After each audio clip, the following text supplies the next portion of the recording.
sans plus tarder, on attaque la deuxième partie de ce matin, l'occasion effectivement de partager les tendances qu'on a pu observer à la NRF.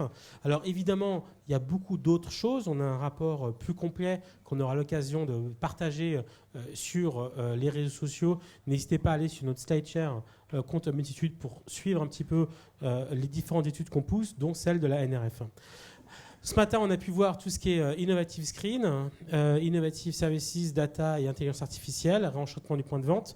Et là, du coup, on va attaquer Store Analytics, Innovative Backstage, le soutien des vendeurs et la sécurisation de la data.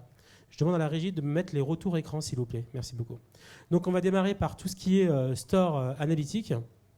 Donc, ce qui est intéressant, c'est effectivement l'arrivée en complément des plateformes CRM, des plateformes d'engagement, ces acteurs, si vous voulez, comme Nomi, qui permettent, via la mise en place de dispositifs physiques dans le magasin, de permettre une interaction grâce au Wi-Fi, aux caméras, aux détecteurs du beacon, et qui vont intégrer ces nouveaux leviers comme un acteur de personnalisation et d'engagement sur le point de vente. Voilà. Donc là, effectivement, différents sensors que vous allez pouvoir installer et qui vont permettre de calculer effectivement l'évolution des profils en interne par différents moyens. Et ce qu'on trouve très intéressant, c'est la multiplication de ces capteurs qui permet d'avoir une vue assez globale et que la personne arrive en boutique en étant connectée avec son téléphone, ou qu'elle arrive en boutique sans être connectée, mais du coup, ça va être calculé comme une ombre. Ça permet d'avoir différents leviers pour, si vous voulez, avoir une vue globale, indépendamment du taux d'équipement du client. Et on trouve ça intéressant parce qu'effectivement, on a beaucoup de cas qui partent du postulat que tout le monde a l'application de la marque. Tout le monde rentre dans la boutique avec son app qui est connectée en Bluetooth. Bah non, c'est pas exactement aussi simple que ça.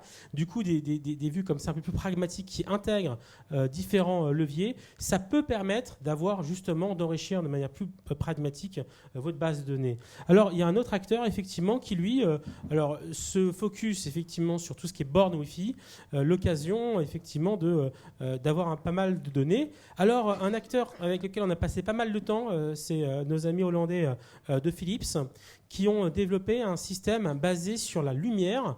Et évidemment, dans tous les points de vente, vous avez donc des points lumineux.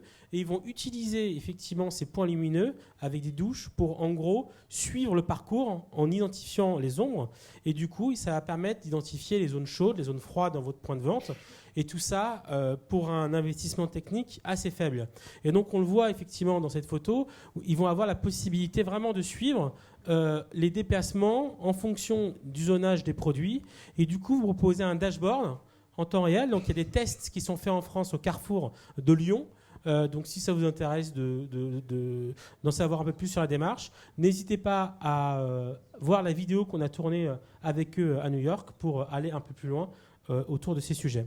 Alors, il y a une autre démarche qui est intéressante, c'est l'opérateur américain AT&T qui propose un peu comme ce qu'on connaît en France avec Orange Fluvision, une anonymisation du coup des données de leurs clients pour permettre un zoning et derrière un engagement avec tout un tas de données. Et ce qui est assez intéressant par rapport à l'offre d'Orange, évidemment, hein, qui respecte les enjeux de la CNIL et compagnie, mais qui permet quand même d'assez loin au niveau du sexe, au niveau de la localisation et puis d'autres données aussi en fonction de l'âge. Et bien, ce qui est intéressant, c'est que les Américains, c'est ça qui nous a impressionnés, c'est qu'en fait, ils ne vont pas aussi loin que ça. En fait, ils donnent juste le zip code et on ne peut pas descendre plus loin dans l'information. Donc, on a trouvé que c'était un peu original quand même qu'ils ne puissent pas aller aussi, un peu plus loin que ce que propose Orange en France, alors que c'est l'opérateur un peu hyper connu aux États-Unis. Donc, c'est intéressant à suivre.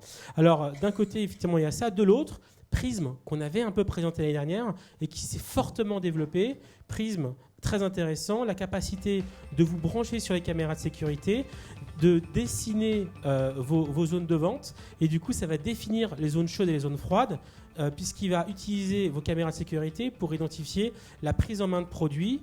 Et du coup, vous allez pouvoir réorganiser du coup tout votre space planning sur le magasin en identifiant, comme on le voit, à droite une zone plutôt chaude, à gauche des zones plutôt froides, et repenser l'organisation du magasin. Vous aurez du coup les trafics en entrée de magasin, évidemment, vous aurez un dashboard avec, en fonction des heures de la journée, des semaines, quels sont les moments où il y a plus de trafic et comment on peut optimiser tout ça. Donc c'est intéressant de voir qu'en associant, on va dire, des devices qui sont incontournables comme les caméras de sécurité, on peut donner de l'intelligence. On peut donner de l'intelligence qui vous permette de mieux engager avec votre audience. Donc ça, c'était quelque chose qu'on connaissait, mais du coup, ils se sont pas mal musclés, c'est pas mal.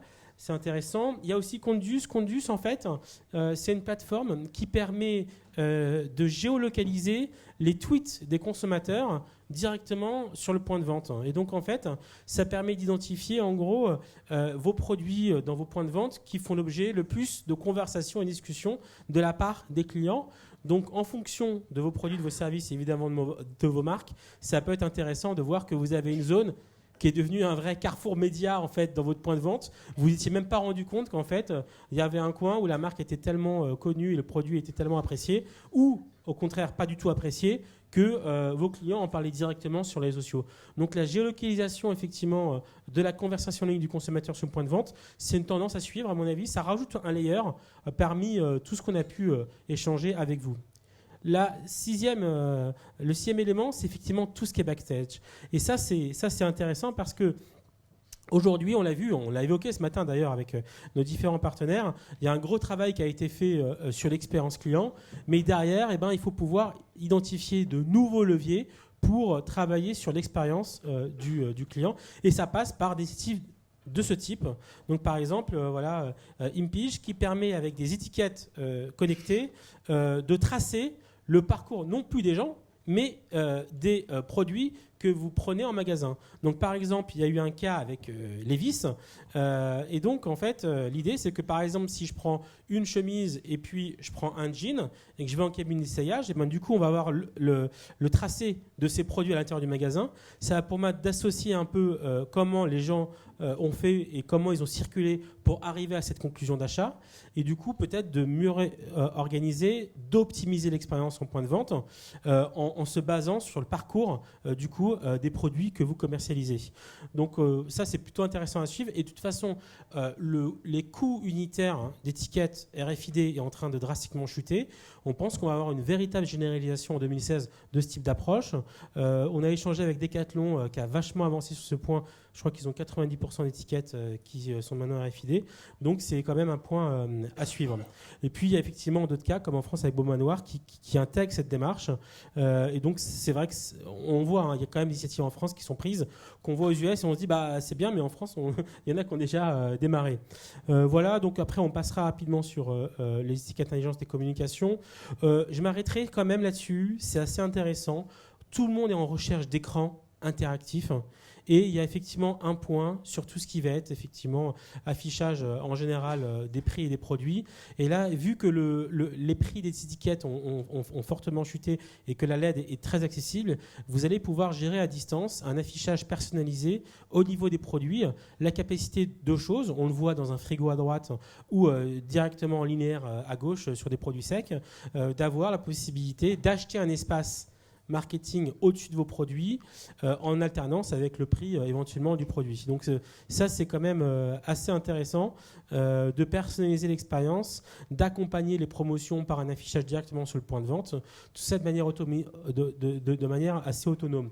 Alors il y a de plus en plus d'écrans, on l'a vu, et du coup évidemment vous avez des plateformes et des CMS qui se déploient et qui se sont centrés uniquement sur la gestion du contenu de tous ces écrans tactiles qui vont intégrer vos points de vente. On avait le cas ce matin avec Nicolas qui évoquait que c'était donc l'annonce qu'il faisait aujourd'hui, donc on est très content de l'avoir dans le cadre du update, qu'il allait lancer en fin d'année des magasins connectés avec des écrans interactifs pour permettre d'avoir un inventaire un peu plus profond en fonction des produits régionaux et des vins régionaux. Et du coup, voilà, vous avez des CMS qui se mettent en place et qui vont proposer du coup de gérer tous ces écrans.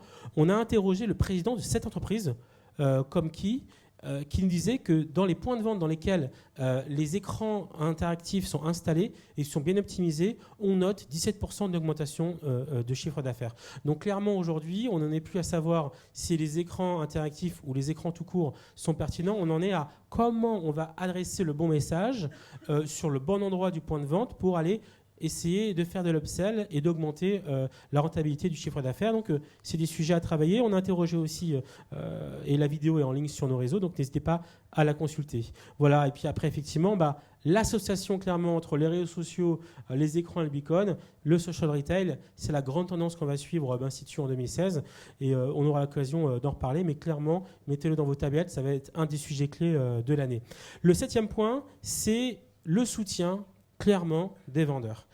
On voit un déferlement de technologies, des enjeux business, de nouveaux trackers, de nouveaux leviers pour commercialiser, mais tout ça ne fonctionne que s'il y a un accompagnement des talents en interne. Dans ce contexte, effectivement, il faut vraiment réfléchir à comment vous allez former et accompagner vos équipes. Donc tout d'abord, cette boîte qu'on suit depuis assez longtemps, Tulip.io, qui est une experte dans le design d'applications e-commerce et sur le point de vente.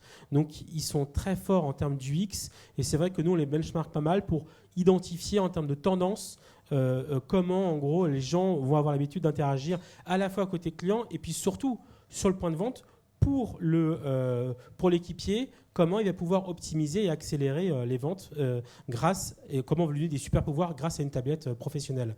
Alors, Datalogic, ça c'est intéressant, c'est la caisse automatique. Donc vous avez une sorte de scanner au-dessus. Donc on a fait une petite vidéo. Excusez-moi, ouais. Je ne sais pas si on peut lancer la vidéo Datalogic, mais en gros l'idée c'est que vous mettez des produits directement sur le tapis roulant et en fait le scanner au-dessus va détecter 3 levées possibles. Évidemment, le code barre, si c'est sur le bon côté, mais il y a une chance sur 4, techniquement. Il va détecter la forme du produit et il va détecter éventuellement ce qu'ils essaient d'implémenter, c'est-à-dire une puce, pareil, qui ne coûte pas cher du tout, qui permettrait une détection automatique des produits. Du coup, ça permet de multiplier par 3 ou 4 la vitesse de rotation du nombre de produits et du coup, de baisser le temps d'attente aux caisses. Donc, c'est des sujets qu'on suit aussi. C'est un des gros points, les attentes aux caisses, et on pense qu'il y a des gros leviers d'innovation. Datalogic en fait partie, donc on va les suivre sur cette année. Pricer, alors Pricer, c'est une boîte suédoise qui existe depuis des années, et ce qui est très intéressant, on a eu ces questions, on a eu des discussions one-to-one comme ça au déjeuner, où il y a quelques jours encore, avec à la fois des clients et puis des retailers, c'est comment je vais préparer mon parcours en magasin et comment je vais aller faire ma wishlist des produits que je souhaite acquérir et comment, quand j'arrive sur le point de vente, je vais avoir un parcours expert qui va m'amener directement sur les produits. Aujourd'hui, c'est possible, clairement. Pricer propose aujourd'hui des étiquettes qui, en gros, électroniques, qui ont une durée de vie de 5 ans. Et du coup, vous allez gérer à distance sur le point de vente ou en centrale l'ensemble des étiquettes de l'ensemble de références sur l'ensemble de vos points de vente. Elles seront géolocalisées, donc vous savez du coup si l'étiquette a bougé, et vous allez avoir un planning et un plan complet des ventes.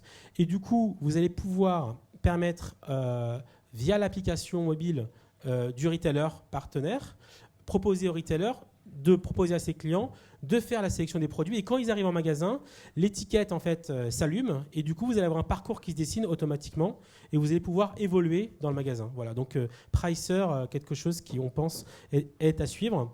Donc il faut effectivement soutenir les vendeurs et puis on le voit en termes d'investissement.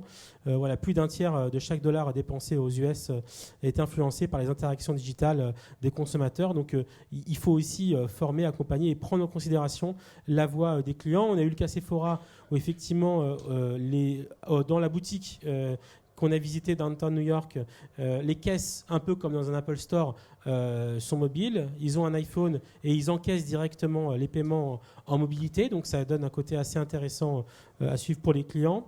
Et puis là, ça a été un peu la claque.